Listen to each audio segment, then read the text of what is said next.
registrar las empresas, se registraba uno en una empresa, ¿ya? Eso ya dejó de existir y lo que queda ahora es el CEPREC. Entonces, aquí en el CEPREC van a encontrar ustedes toda la información para el registro. Por ejemplo, desde el trámite inicial que hay que hacer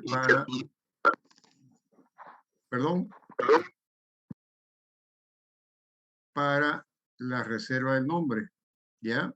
Un trámite previo, cosa que, ustedes deciden un nombre, hacen la reserva inicial y después hacen todo el trámite hasta consolidar la empresa en el tipo de sociedad que ustedes hubiesen decidido. Entonces, ahora ya se llama el CEPREC. Y otro dato que quería comentarle era el tema, esperemos un ratito otra vez.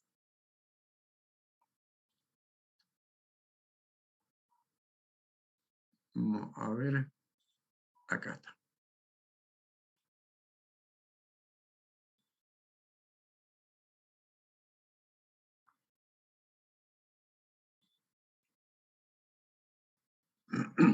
En la Bolsa Boliviana de Valores, para terminar la unidad número 3, ¿ya? Entonces, aquí en la página, en los servicios que ofrece la Bolsa Boliviana de Valores, está el tema de financiero, el tema de la inversión, y a raíz de eso, ustedes van a ver cómo invertir en la Bolsa de Valores y generar rentabilidad en los ahorros. Entonces, brevemente, haremos Entonces, esto es lo que está, por ejemplo, de información en la Bolsa de Valores, que está los instrumentos de inversión, los procedimientos, los beneficios, las comisiones que cobran, los impuestos y las oportunidades que hay. Seguimos y nos vamos aquí, pinchamos el tema de instrumentos de inversión y nos da estas dos opciones, ¿no? De renta fija y renta variable. Renta fija, sobre todo, serían los DPF y las rentas variables serían las acciones.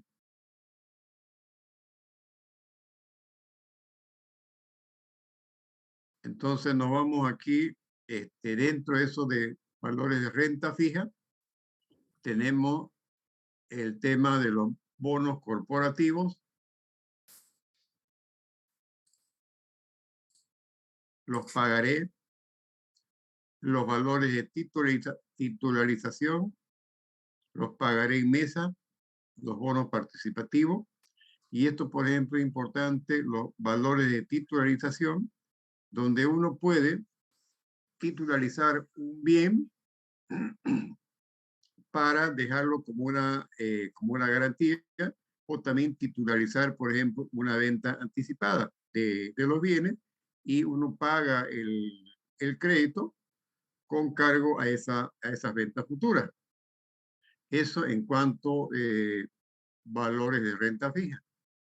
Y los valores de renta variable, tendríamos las acciones en las empresas,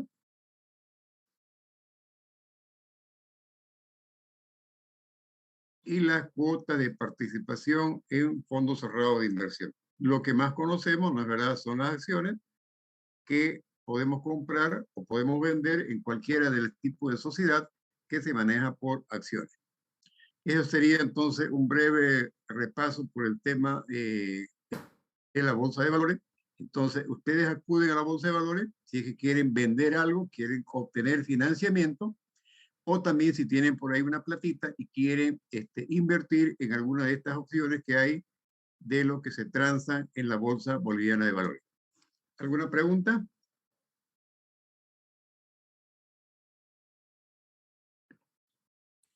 Eh, Buen día, licenciado. Buen día. Para invertir en bolsas que no sean bolivianas, ¿hay algunas normas de Bolivia que nos restringen o algo por el estilo? Como en bolsa, digamos, en una bolsa de Argentina.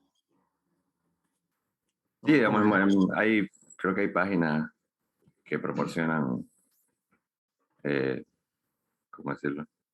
Claro, cada bolsa de valores en cada país, por ejemplo, tiene su página y usted puede ingresar, por ejemplo, a las diferentes bolsas que hay en Estados Unidos y usted puede invertir, Ok, gracias. ¿ya?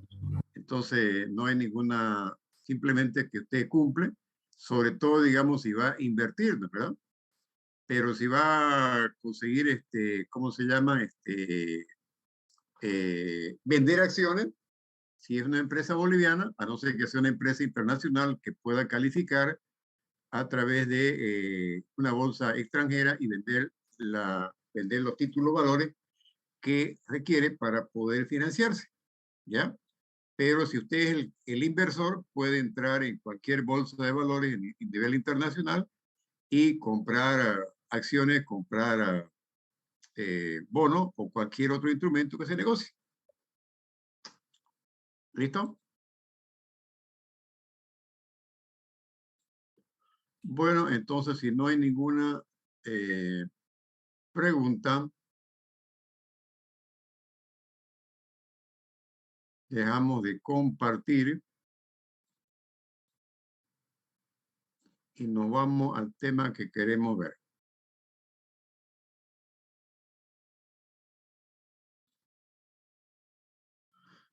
Bueno, se ve el documento de PowerPoint.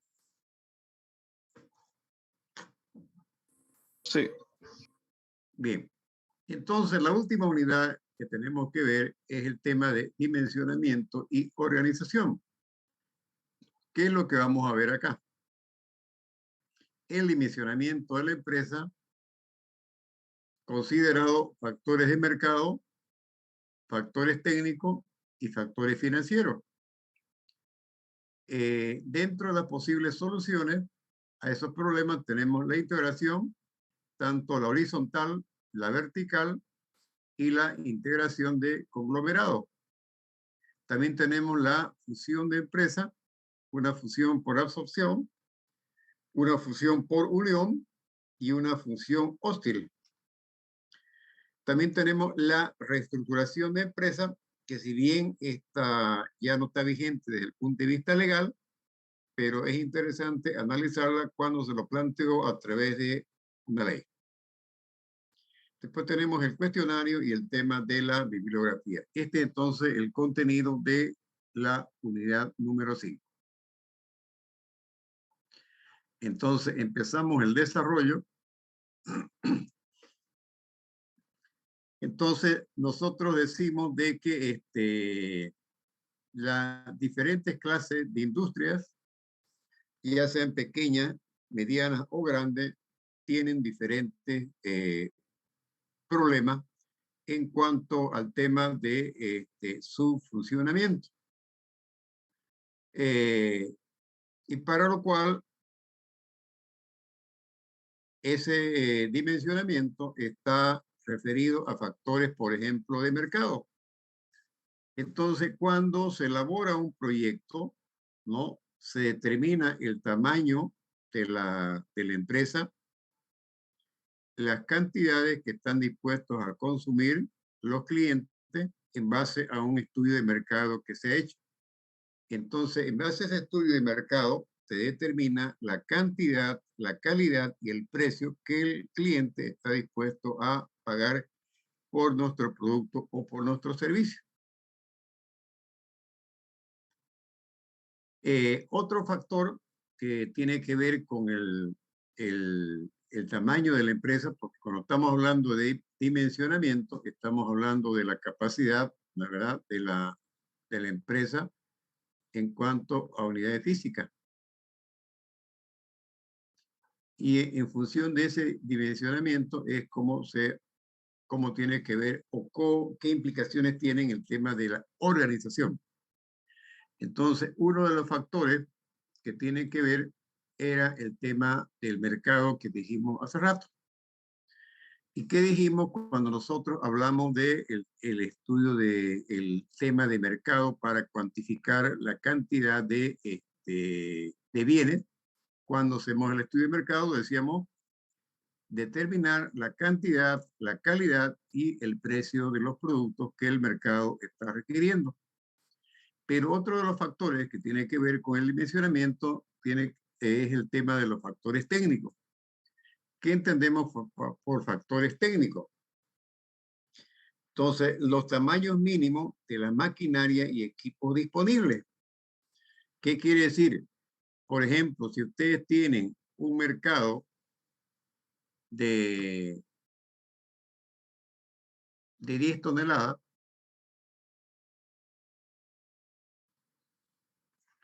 ¿no es verdad? Un mercado de 10 toneladas año, ¿qué tamaño existe de maquinaria para abastecer ese mercado? Tenemos una maquinaria de 5 toneladas y podemos comprar 2. Tenemos maquinaria de 3 toneladas y podemos comprar 4. Tenemos maquinaria de 10 toneladas y necesitamos, por ejemplo, obtenemos maquinaria de 8, el tamaño mínimo, y tenemos que comprar 2. Entonces, ese condicionamiento del tamaño del mercado, perdón, ese dimensionamiento de las maquinarias existentes en el mercado me condicionan el tamaño también del proyecto. Porque si yo tengo 10 toneladas y tengo que, técnicamente no hay más que maquinarias de 8 toneladas, entonces no podría, digamos, contener una capacidad de 16 toneladas para una demanda de 8 toneladas, ¿verdad? Entonces, ese factor técnico me condiciona el tamaño mínimo de los, en relación a la maquinaria y equipo disponible. Y finalmente, uno de los factores es el factor financiero. Digamos, si yo tenía las 10 toneladas para como demanda, pero esas 10 toneladas, ¿cuánto me significa de inversión? Imagínense que esas 10 toneladas me significa en equipo un valor de 50 millones de dólares. Entonces, si yo no tengo los 50 millones de dólares, tanto como aporte interno de los socios o como financiamiento externo a través de las diferentes fuentes que hemos visto, tendríamos que tener una capacidad de acuerdo a, al tamaño del financiamiento. ¿Sí? Entonces, eso serían el tema de los tres factores que me limitan el tamaño de la empresa. Entonces, redondeando, tendríamos los factores de mercado, los factores técnicos y los factores financieros.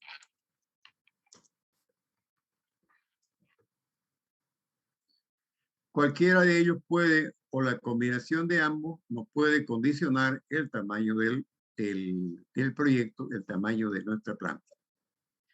¿Tuvieran alguna pregunta? Hasta acá. Para pasar a ver ya cómo podemos solucionar este tema de cómo lo enfoca la empresa para sortear este tema de estos tres factores que condicionan el dimensionamiento de la empresa. ¿Alguna pregunta?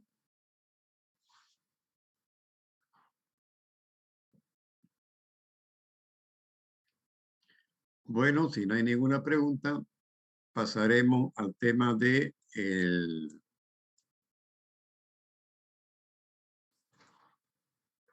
de cómo sorteamos estos factores. Entonces, uno de ellos que tenemos es la integración. Entonces, para poder enfrentar los problemas del dimensionamiento, las empresas tienen diferentes opciones, ¿no? De los cuales vamos a ver, primero vamos a ver las 5 fuerzas de Michael Porter, ¿ya? El Michael Porter define 5 fuerzas que afectan a la empresa y que es importante analizarlas. Por ejemplo, el poder negociador de los clientes. ¿Qué significa eso? Cuando nuestros clientes, por ejemplo, no están diversificados y nosotros vendemos a 2 o 3 clientes. Entonces, esos 2 o 3 clientes, y peor si es uno, puede tener un poder negociador con nuestra empresa en la medida que es nuestro único comprador. Tanto presionar, sobre todo en el tema del precio, ¿no es verdad?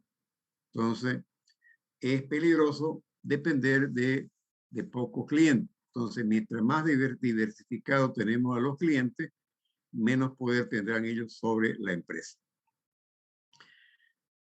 Otra fuerza es el poder negociador de los proveedores. Si nuestro proveedor es 1 o 2, también tendrían el mismo efecto, ¿no es verdad?, sobre la empresa en cuanto el precio, sobre todo, y la capacidad de abastecimiento. Si ese proveedor por cualquier problema no puede abastecernos, la empresa tendrá también problemas en cuanto perdón, a elaborar el producto para los clientes. Por ejemplo, como tenemos ahorita en la guerra que hay, ¿no es verdad? Hay bloqueo, hay restricciones de una parte para comprar repuestos, por ejemplo, de una determinada tecnología. En ese caso, hay un poder negociador de los proveedores.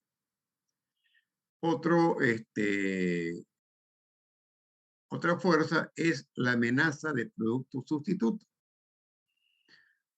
Si nuestro producto tiene tantos productos sustitutos que o aparecen nuevos productos sustitutos que puedan superarnos en calidad y también pueden tener mejores precios competitivos en relación a nuestro producto o nuestros servicios que la empresa ofrezca. Otro poder sería el ingreso de nuevos competidores. Es decir, hay barreras de entrada. Por ejemplo, en el proyecto que tienen ustedes, ¿cuál es el proyecto que tienen? Del práctico número 1. La empresa sucroalcoholera Aguaí. Aguaí. Ya. ¿Hay barreras de entrada para nuevos competidores? ¿Es fácil entrar al negocio de la industria azucarera o alcoholera? Actualmente ya no, ya. Han aumentado, ¿cómo se dice?, el nivel entre las otras empresas también, igual que se dedican a este rubro. Entonces la han hecho más competitiva. Más difícil. Pero me refiero, por ejemplo, ¿hay alguna barrera de entrada? Por ejemplo, una barrera de entrada puede ser el nivel de inversión. ¿Cuánto es la inversión de un ingenio azucarero? Eso sí. Esa ¿Ya? es una barrera. Entonces, eso es una barrera de entrada. Otra barrera de entrada puede ser de repente, por ejemplo, el aspecto tecnológico. Otra barrera de La entrada materia prima también. El conseguir la materia prima igual, porque como los ingenios ya ¿cómo se dice?, han hecho negocio, por así decirlo, con lo que son los productores. Entonces ahí es donde ya se ha colapsado. Es decir, que para que puedan cubrir esa materia prima tendrían que pagarle más a los cañeros, ¿no? Entonces, ahí hay, por ejemplo, un poder negociador de los proveedores, ¿no es verdad? Sí, Lisa. Aquí un poder negociador de los proveedores. Aquí supuestamente no habría no sería fácil que ingresen nuevos competidores, por ejemplo, por el nivel de inversión. Lo que no habría sería el poder negociador de los clientes, ¿verdad? Porque los clientes son diversos. Y en cuanto a los productos sustitutos, a nivel, digamos, industrial, no habría, ¿no es verdad? Productos sustitutos, porque, por ejemplo, otro tipo de producto que sería, por decir algo, la stevia, no se elabora, por ejemplo, en cantidades industriales, ¿no es verdad? Entonces, más que todo, habría aquí un poder negociador de los proveedores por el problema de repente, por la poca oferta. Y habría unas barreras de entrada por el nivel de inversión, ¿ya? Eso sería. Y el último tendríamos que ver rivalidad entre los actuales competidores. ¿Cómo anda la relación, por ejemplo, entre todos los ingenios azucareros? ¿Es de buena relación? ¿Hay rivalidad? ¿Hay peleas? ¿Hay demanda? ¿Hay una guerra sucia? ¿Hay, bueno, no buenas relaciones? Entonces, esto es lo que dice Michael Porter para que nos permita analizar la empresa a través, a través de estas 5 fuerzas. ¿Tuvieran alguna pregunta? Entonces, poder negociador de los clientes, poder negociador de los proveedores, amenaza de productos sustitutos, barreras de entrada y la rivalidad entre los actuales competidores. Entonces, porque eso también desgasta, ¿no es verdad? Estar pensando qué es lo que hace, como hacen los políticos, ¿no es verdad? El uno le da palo al otro, el otro también, y más es el afán de estar en pelea que proponer, por ejemplo, soluciones concretas para el país. Entonces, esto sería empezando el tema de la integración. Entonces, dentro de las integraciones tenemos la integración vertical. ¿Qué significa esto? Que la empresa o un conglomerado de empresas o la misma empresa puede invertir en toda la cadena productiva. ¿Ya? Tanto en la parte, por ejemplo, comercial, en la parte de producción y en la parte de materia prima. Como tienen problemas, por ejemplo, ahora con el ingenio Hawaii de la provisión de la materia prima. Entonces, podríamos de repente, a través de esta integración vertical, ¿verdad?, incursionar en el negocio de la materia prima o también el negocio de la comercialización, porque el ingenio se dedica a la parte de producción. Entonces, una posible solución al problema que veíamos hace rato del tema del dimensionamiento, tiene que ver con el tema de la integración vertical. A veces se forman 3 empresas, ¿no? Uno que se dedica a la comercialización, otro, nos estamos refiriendo a la comercialización hasta llegar casi al consumidor final, digamos. Otro que se dedica a la producción y otra a la parte agrícola, por ejemplo, que puede ser la provisión de la materia prima. O podrían ser también dentro de la misma empresa unidades de negocio.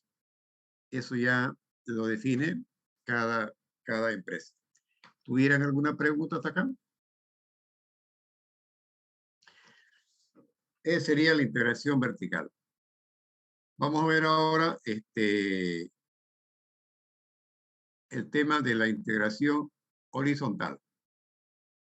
Bueno, perdón, vamos a ver primero las ventajas que significan estos tipos de integración.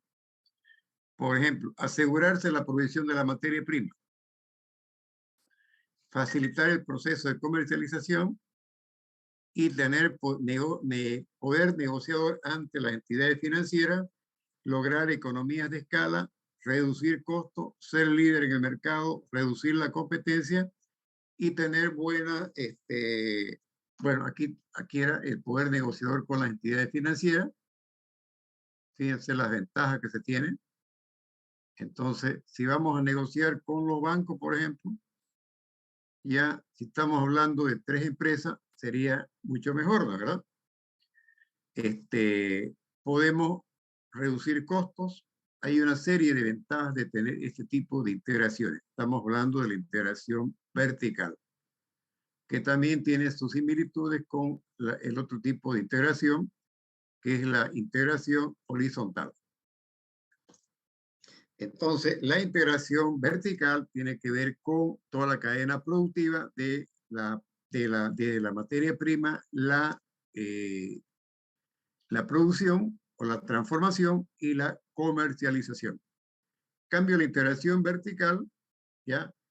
Se invierte en el mismo rubro del negocio. Por ejemplo, el grupo Soboce tiene diferentes marcas comerciales, ¿ya? Tiene, por ejemplo, el mismo grupo financiero trabaja y tiene marca Viacha, tiene Warner, tiene El Puente, tiene Emis. Simplemente que hay que considerar aquí si no hay ninguna ley antimonopolio, ¿ya?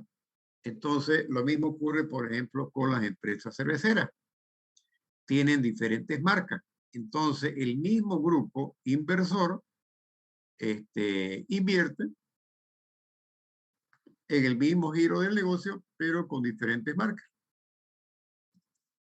Eso sería la integración vertical, porque a diferencia del horizontal, que era de esta manera, el horizontal es de esta manera.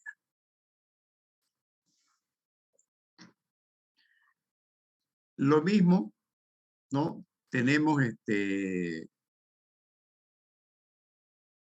ventaja de tener este tipo de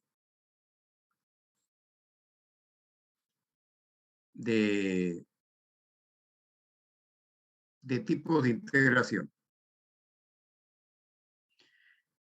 Entonces, estas serían las siguientes ventajas. Igual, poder negociador con las entidades financieras, poder negociador con los proveedores, porque ya estaríamos hablando, digamos, de 3 fábricas, de 4 fábricas, ¿ya? Tendríamos compartir conocimientos gerenciales y finalmente tendríamos dentro de la integración de conglomerado. ¿Qué significa esto? Cuando el mismo grupo inversor invierte en diferentes rubros, ¿ya? Para minimizar el riesgo. Por ejemplo, una industria eléctrica invierte en alimentos, invierte en temas agrícolas, como hay, por ejemplo, aquí diferentes grupos, por ejemplo, el grupo Roda, el grupo Culgi, que invierte en diferentes rubros, ¿no es verdad? No simplemente es una integración netamente horizontal, donde la integración horizontal invierte en el mismo rubro. Esos serían los 3 tipos de integración que hemos comentado. Primero es la integración, ¿no es verdad? La vertical.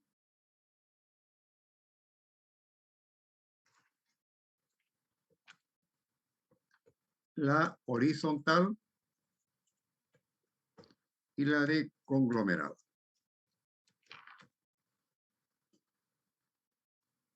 Entonces, la horizontal es en toda la cadena. Perdón, la vertical. Y la horizontal es el mismo rubro. Y la conglomerado, diferentes rubros.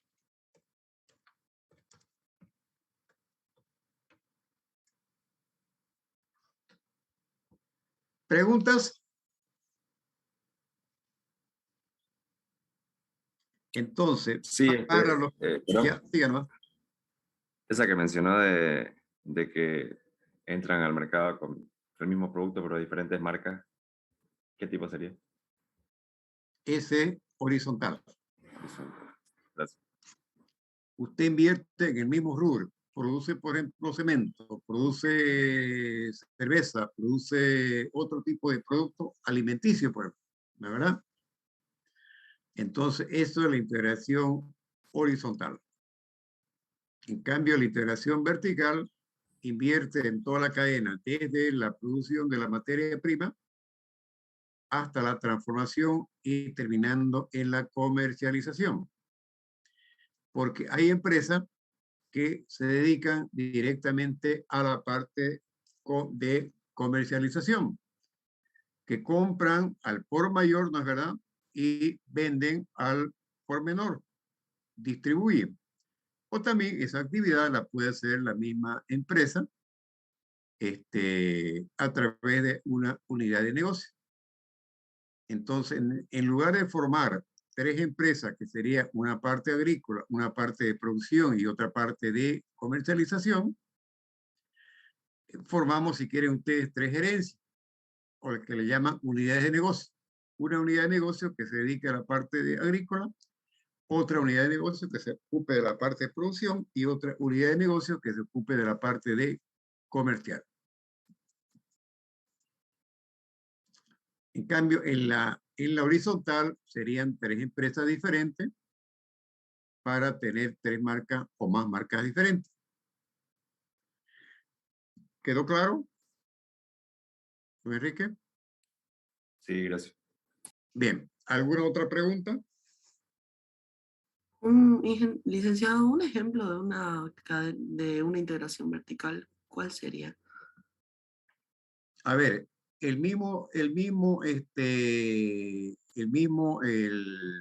¿cómo se llama? Por ejemplo, el ingenio Guavirá tiene sus cañaverales, ¿ya?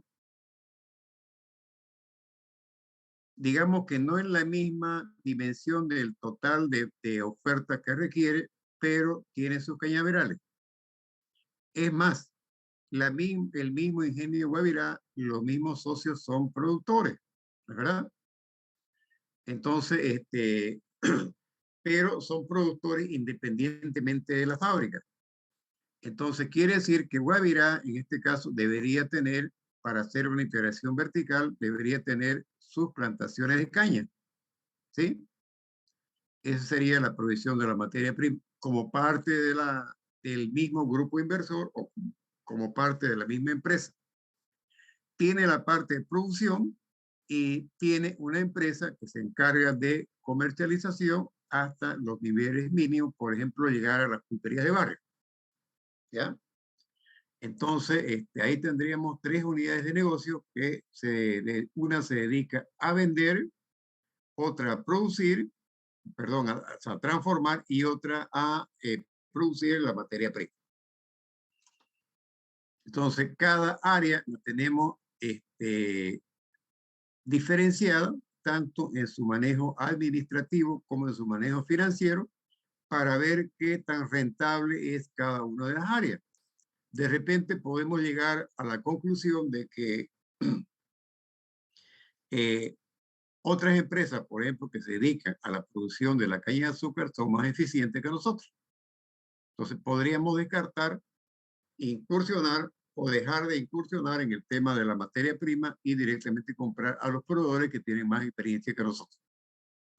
Por eso es que se separa como unidades de negocio o como empresa estos tres niveles de integración.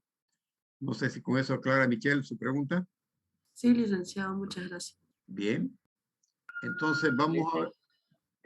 Sí. Lo que hace Sofía, por ejemplo, es tiene ellos su granja y luego tiene aquí en el parque industrial lo que son donde hacen bueno, preparan o procesan lo que son los pollos y los derivados que tienen ahí de las gallinas.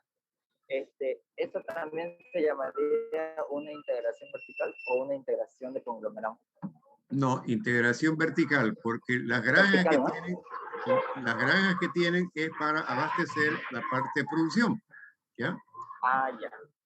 Y en la parte Está bien, comercial, entonces. por ejemplo, Ahora sí. y en la parte comercial, por ejemplo, hay es medio híbrido, ¿no? Porque tiene parte de la misma empresa y también tiene, por ejemplo, los puntos Sofía, Sí, que no son parte de la empresa, ¿no es verdad?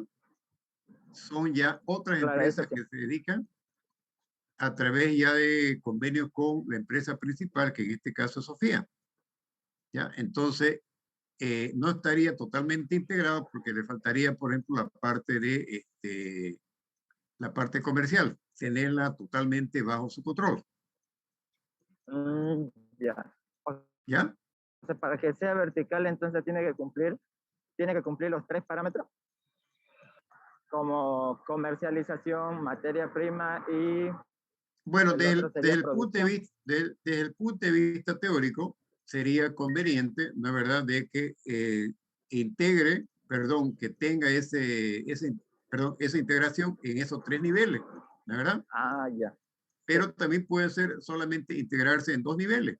En este caso, como dice usted, Sofía, que es la parte de producción de materia prima y la transformación, Ya.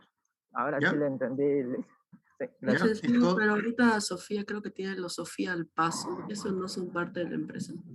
no, son convenios con, digamos, si usted como Michelle va y negocia con Sofía, le pueden dar, digamos, una especie de franquicia para que usted tenga un negocio de Sofía al paso.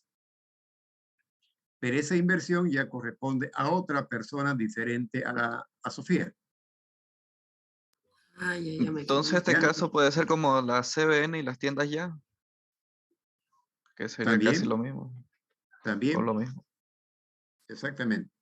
Entonces, cada uno decide, por ejemplo, en la medida que quiere protegerse para no tener un poder negociador del proveedor de la materia prima o tener, por ejemplo, un poder negociador de los distribuidores, ¿ya? Para que le suban, por ejemplo, las comisiones.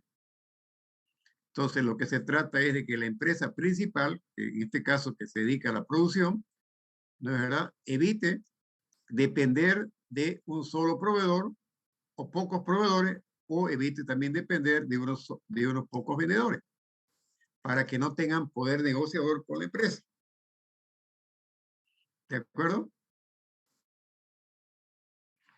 Bueno, vamos a ver la última parte ya que nos contaría, que sería la fusión. Entonces, uno sería la integración, ¿no es verdad?, que se genera a través del mismo grupo, pero la absorción ya sería cuando una empresa absorbe a otra, ¿ya?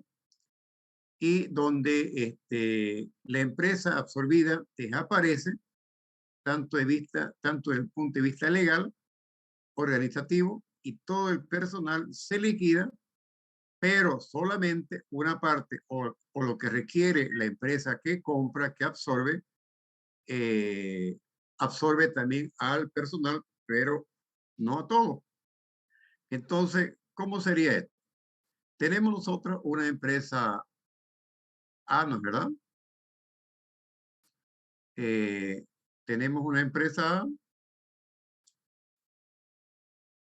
y tenemos una empresa B.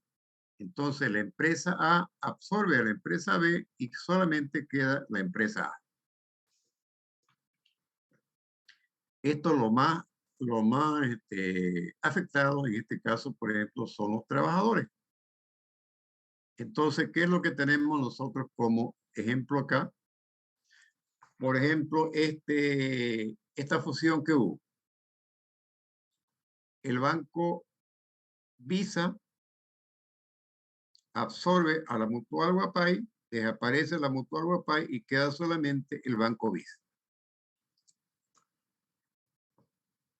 O otro tipo que haya entonces todo el personal desaparece, perdón, toda la estructura de Mutual Guapay desaparece, el personal se liquida y parte del personal que requiere la empresa que absorbe contrata como nuevo al personal que requiere. Y también cuando hay que hacer la valoración, cuánto vale, por ejemplo, la Mutual Guapay. Cuánto vale el mercado que tiene, cuánto valen los activos, etcétera, etcétera. Y todo eso se valora y se dice, bueno, la Mutual Guapay vale tanto y nosotros le compramos la empresa en tanto, menos al personal, ¿no es verdad? Entonces, el personal se liquida y ya lo que requiera, en este caso, el Banco Visa contrata a ese personal, que en todo caso, y es otro tipo de negociación. No sé si queda claro el tema de la fusión por absorción.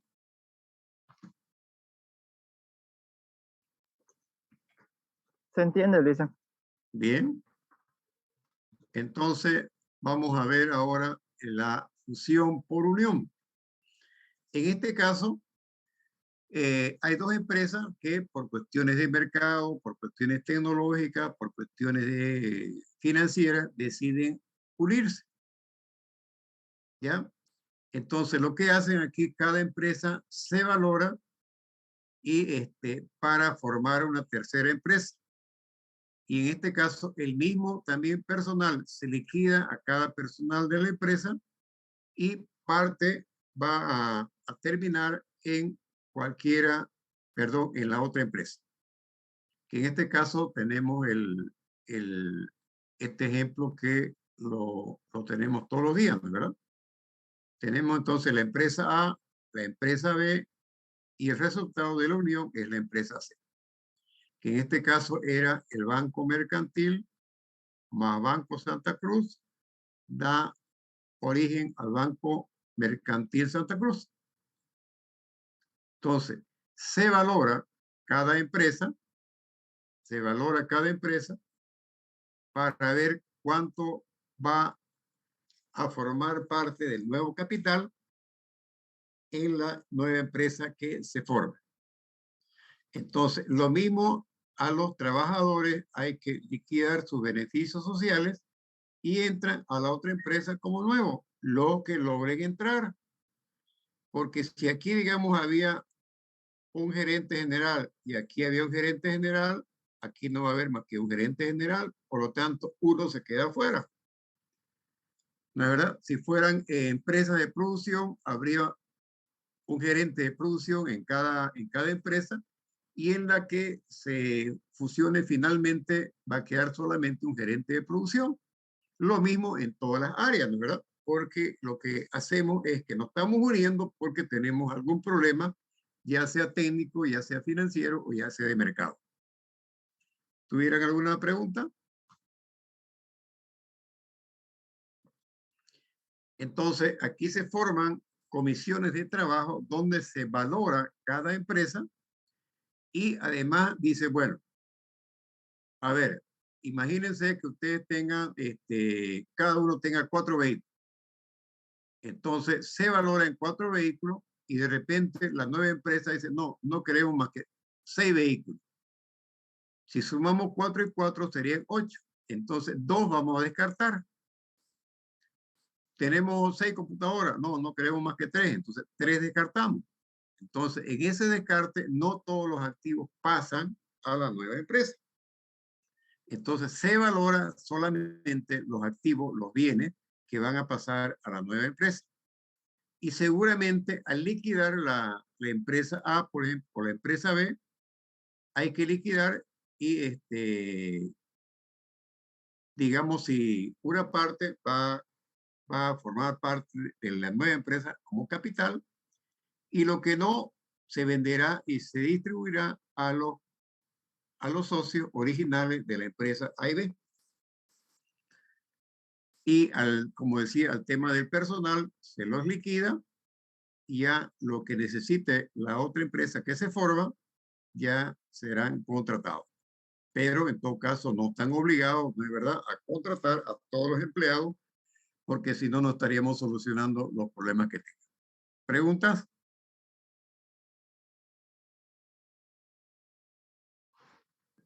Esto quiere decir, dice que, o sea, a pesar de que la empresa compra cierta parte de la otra empresa que tal vez está más débil que la principal, igual tiene voto o su mentalidad de la empresa es la que hace que se pueda generar una nueva empresa?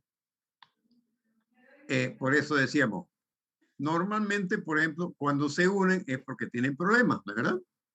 Sí. Ya, entonces, normalmente, por ejemplo, ¿qué les dice que aquí hay una empresa dominante? ¿Cuál sería la empresa dominante de las dos? Bueno, dependiendo de la que, quien le da la, ¿cómo se dice? No, La dominante pues sería la ahí como que está, ahí como designa qué está, es lo que como, quiere hacer, ¿no? no, ahí Mercantil, como el está, banco mercantil. ahí está, digamos, por el nombre podemos deducir que el Banco Mercantil, ¿no es verdad?, es la empresa dominante de las dos. Porque fíjense, hasta el nombre, ¿no es verdad?, lo tiene de primero. Entonces, de repente, el Banco Mercantil dice que lleva la batuta de organizar la nueva empresa y de repente la parte gerencial sería la que ocupe los cargos gerenciales de la nueva empresa, ¿ya? Pero en líneas generales se formaría una comisión de las dos empresas para valorar. Hay también empresas especializadas en valoración de empresas para decir cuánto vale cada empresa. Eso, pero no solamente cuánto vale como empresa total, cuánto nos conviene traspasar a la nueva empresa, ¿ya? Por eso le decía, si el Banco Mercantil tuviera, por ejemplo, 4 computadoras y el Banco Santa Cruz tuviera 4 computadoras, pero la nueva empresa solamente requiere 6, entonces quiere decir que vamos a descartar 2 computadoras, de repente una y una. Entonces, esa computadora ya no entra en la valoración de cada empresa, ya no entra en su valor, que al final va a ser distribuida en proporción a cada uno de los socios, a la nueva empresa, y lo que no entre a la nueva empresa ya se venderá y se distribuirá a los socios antes de la fusión. ¿Ya? ¿De acuerdo?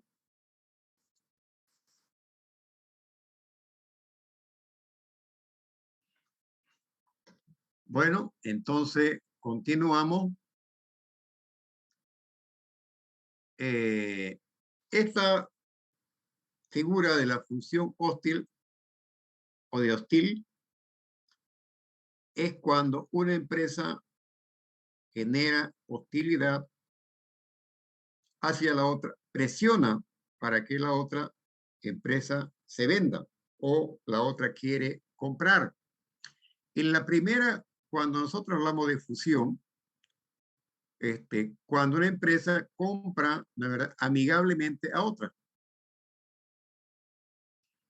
Pero aquí en esta de hostilidad, una empresa presiona, ¿no es verdad? No siempre de armas legales, no solamente a través de actitudes legales, para que la otra empresa la venda. Puede hacerle inclusive una guerra de precios, puede hacer ¿cómo se llama? Una acción de hostilidad con los proveedores, etcétera, etcétera, para que al final pueda darse esta fusión. Entonces, puede darse, por ejemplo, que una empresa haya la presión y que se negocie un precio preferente o simplemente negarse a la venta. O en todo caso, acudir a la ley, a la justicia, en esta ley que se llama de arbitraje y conciliación.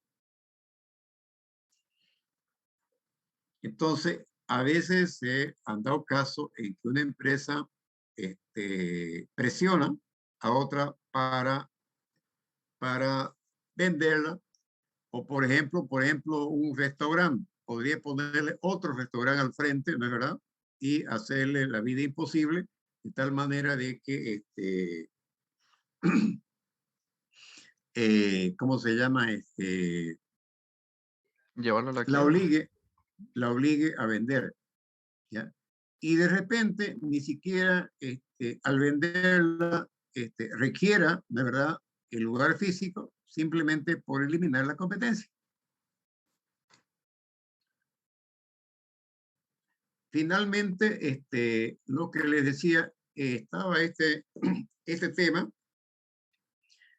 a través de una ley que se llamaba la reestructuración de la empresa. Lo comentamos esto porque es interesante el espíritu de la ley que había en ese momento. La ley de reestructuración voluntaria se llamaba reestructuración voluntaria de empresa del 2003. Esta fue derogada a través de esta nueva ley en el 2015. De todas maneras, era importante analizar, por ejemplo, este artículo, ¿no?, del decreto supremo que reguló esta ley de acá y que era lo que decía esto.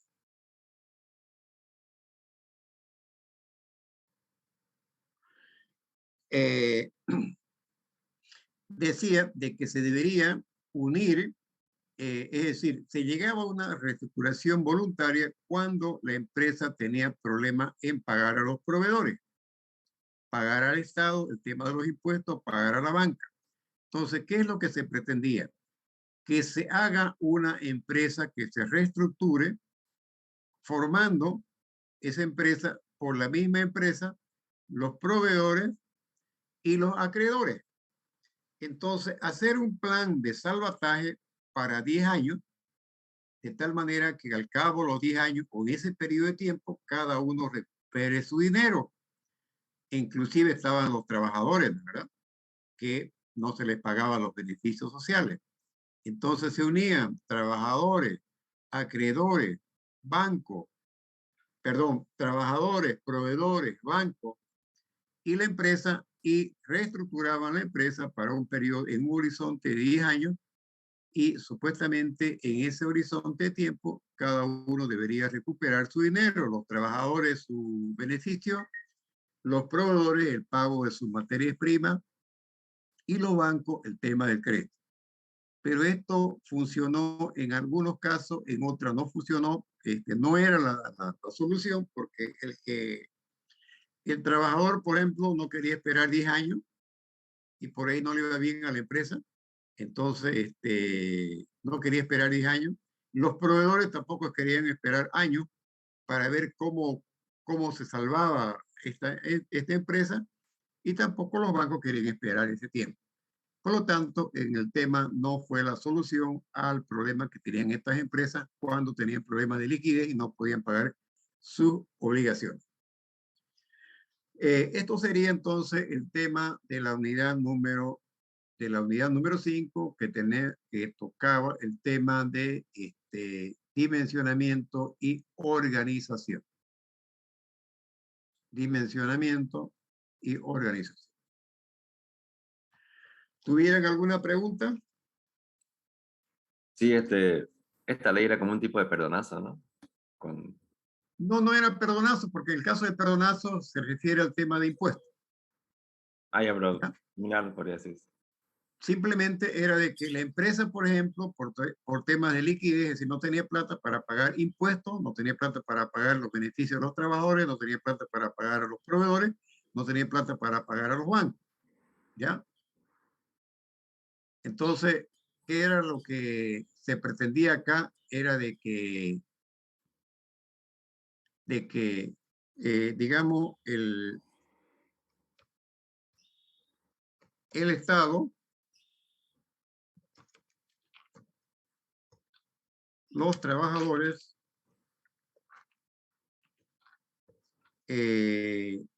los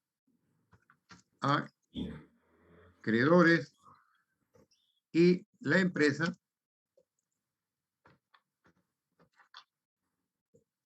hagan un plan de salvataje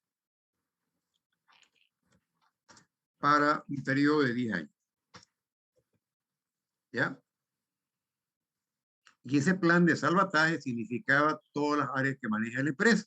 La parte comercial, la parte de producción, la parte administrativa, la parte financiera, la parte comercial, y que se sobreentendía que en este periodo de 10 años todos los involucrados iban a poder cobrar las deudas que la empresa les debía. ¿Ya? Pero como le decía, esto en algunos casos funcionó, pero en la mayoría de los casos no. Por lo tanto, la ley fue derogada ya en el 2015. Del 2003 a 2015, ¿cuánto pasaron? Pasaron 12 años, ¿verdad?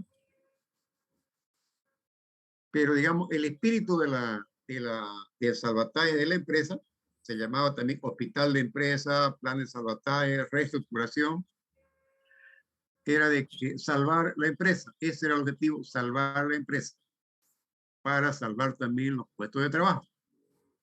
Entonces, bajo ese mecanismo, se pretendía, al salvar la empresa, salvamos los puestos de trabajo y además arreglamos los problemas de la deuda que tenía la empresa y que no podía pagar por problemas de liquidez. ¿Preguntas? Una pregunta, con el tema de los trabajadores, actualmente se puede hacer algún tipo de trato de, por ejemplo, no pagar servicio social.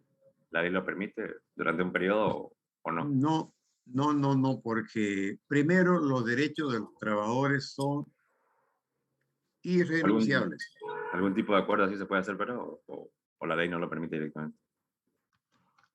No, Mire, no necesariamente con los beneficios sociales, pero tal vez con otras cositas. ¿qué dice usted con los trabajadores? Ajá, algún No, tipo de... bajo este concepto de que los derechos son irrenunciables, usted no puede renunciar a nada. ¿Ya? Lo que sí podría hacer, ¿qué es lo que le podría deber la empresa al trabajador? Digamos, el sueldo, ¿verdad? Hay empresas de que, creo que Cotas decía la otra vez que le debían 4 meses de sueldo, ¿verdad? Entonces, pero eso no puede ser eternamente, puede ser un problema puntual de decir, por ejemplo, este año por la pandemia, o por ejemplo, la universidad en los temas de pandemia a veces pagaba la mitad del sueldo, a veces pagaba un 80%, a veces pagaba después de un mes, pero usted no puede renunciar a los derechos a que tenga como trabajador.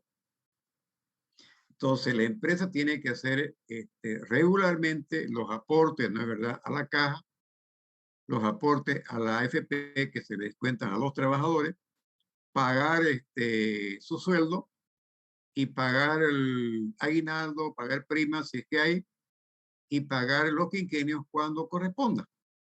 ¿Ya? Lo que sí puede usted, digamos, no, como trabajador, no renunciar al beneficio, sino podría llegar a un acuerdo de decir, bueno, yo no quiero mi quinquenio ahora, digamos, páguemelo de aquí a 6 meses, porque la empresa no tiene los recursos financieros en ese momento. ¿Ya?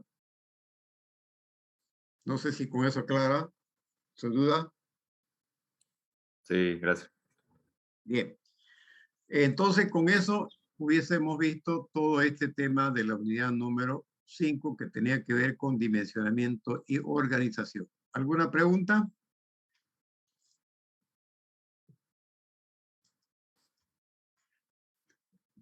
Johnny se está como el gato, ¿no?